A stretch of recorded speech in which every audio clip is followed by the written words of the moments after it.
আজকের সংবাদ।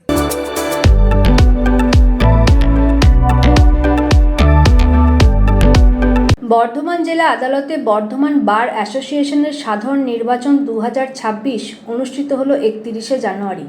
এদিন সকাল 10টা থেকে বিকেল 3:30 পর্যন্ত নির্বাচন অনুষ্ঠিত হয় নির্বাচন কমিটির তত্ত্বাবধানে। এবারে নির্বাচনে মোট ভোটার ছিলেন 953 জন। এদিন মধ্যরাত পর্যন্ত ভোট গণনা চলে। 17 রাউন্ড ভোট গণনার পর ফাইনাল রেজাল্ট প্রকাশিত হয়। জানা গেছে এই নির্বাচনে 696টি ভোট পেয়ে সভাপতি নির্বাচিত হয়েছেন অরূপ দাস।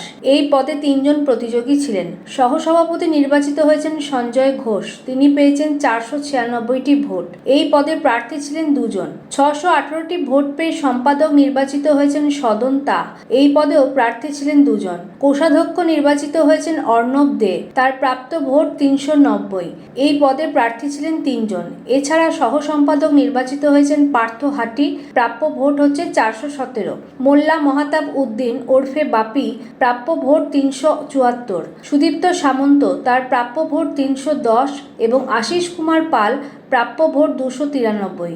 এই সহ সম্পাদক পদে প্রার্থী ছিলেন মোট 13 জন। উল্লেখ্য, বর্ধমান বার অ্যাসোসিয়েশনের নির্বাচন প্রতি 3 বছর অন্তর অনুষ্ঠিত হয়।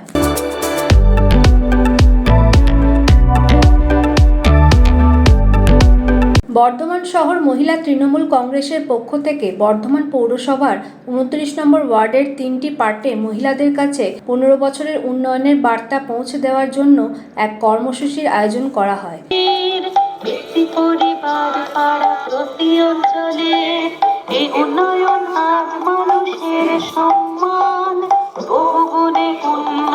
জীবনের মান রাজ্যবাসী পরস্পর হাতে হাত রেখে জীবনে বলেছে সিন্ধু বিন্দু বিন্দু থেকে কথা বলতে বর্ণনা নতুন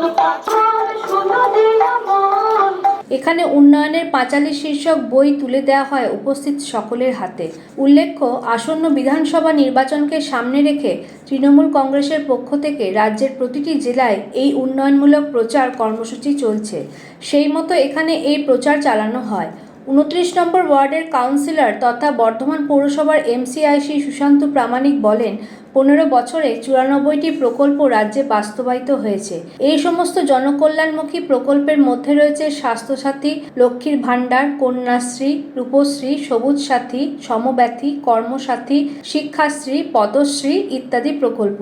এদিনের এই কর্মসূচিতে উপস্থিত ছিলেন বর্ধমান শহর মহিলা তৃণমূল কংগ্রেসের সভাপতি আলপনা হালদার। তিনি উপস্থিত মহিলাদের কাছে রাজ্যের 15 বছরের বিভিন্ন উন্নয়নমূলক কর্মসূচি বিষয়ে আলোকপাত করেন। অন্যান্য নেত্রীরাও এ বিষয়ে তাদের বক্তব্য তুলে ধরেন। সুশান্ত বলেন, বিগত 34 বছরে বামফ্রন্টের আমলে উন্নয়ন একেবারেই থমকে গিয়েছিল, স্বজন পোষণ মাত্রা ছাড়িয়ে গিয়েছিল। বর্তমানে রাজ্য সরকার সার্বিক উন্নয়নের ক্ষেত্রে সমস্ত মানুষের কথা চিন্তা করে প্রতিটি এলাকায় উন্নয়নের কাজ এগিয়ে নিয়ে চলেছে। 29 নম্বর ওয়ার্ডেও সব মানুষের মতামত নিয়ে এই মুহূর্তে পাড়ায় সমাধান প্রকল্পের কাজ চলছে। এটাই মমতা বন্দ্যোপাধ্যায়ের নেতৃত্বে তৃণমূল কংগ্রেসের সরকারের দৃষ্টিভঙ্গি। পশ্চিম বাংলার যে 15 বছরের যে উন্নয়ন, সেই উন্নয়নের পাঁচালী নিয়ে আজকে আমাদের এখানে সভা হচ্ছে। কারণ আজকে আমাদের মহিলাদের নিয়ে আমাদের উন্নয়নের পাঁচালী কাজ হচ্ছে।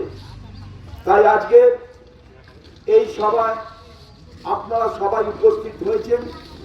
আমাদের মধ্যে উপস্থিত হয়েছেন আমাদের বর্ধমান শহর তৃণমূল মহিলা কংগ্রেসের সভাপতি শ্রী আলপনা হালদার এবং আমাদের বিশিষ্ট আরো যারা এসছেন সবাই এখানে উপস্থিত হয়েছেন।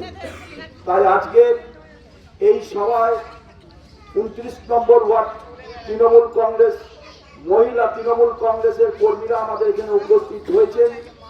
আজকে আমাদের 114 পার্ট এবং 115 পার্ট এবং 112 পার্টে আমরা আজকে মহিলাদের দেখেছিলাম, যারা সব সময় আমাদের সাথে থাকে।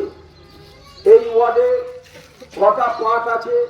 সেই 6টা পার্টের মধ্যে আমরা আজকে 3টে পার্টে আমরা দেখেছি। তাই আজকে আমরা সমস্ত মেয়েদেরকে আমরা ডাকিনি। পরবর্তীকালে আমরা আবার অন্যান্য ওয়ার্ডে অন্যান্য পার্টেতে আমাদের এই লক্ষ্মী আমাদের এই উন্নয়নের পাঁচালী আমাদের করব এবং আমাদের সভাপতি আসবে। তাই আজকে